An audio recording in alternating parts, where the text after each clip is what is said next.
1000米嘅直路賽事準備。好啦，一開閘嘅時候啦，咁啊平排出閘啊，咁啊前面快啲嘅馬呢，見到中外檔嘅馬有高山威龍、士馬蘭追、愛蘭63呢，就係至尊進爵嚟㗎。數翻入邊啦，咁啊中間呢，紅色帽呢，就海之圖殺出嚟啦，咁啊仲有勝利大將㗎。後一陣嘅馬啦，神奇小子啊灰馬，中間呢，就係善喜啦，咁啊大喜進呢，就淺藍衫橙就嗰匹啦。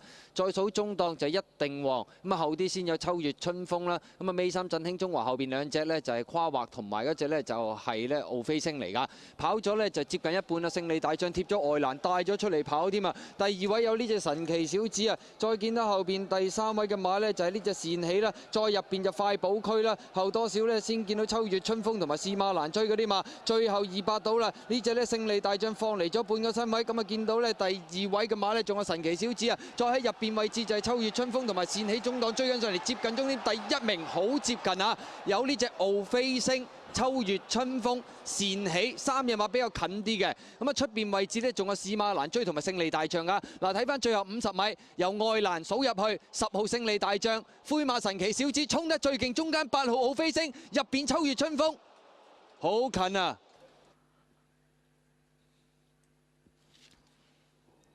哇！邊度閃隻奧飛星上嚟啊？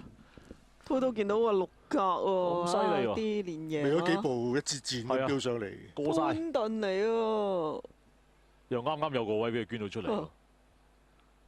韋達都望一望出邊啊，呆咗啊！可能佢都。第2啊，秋月春風啊，應該。之後係贏唔到。係咯。第3啊，可能都係善喜啊，有機會睇下嗰張相啊，陣間。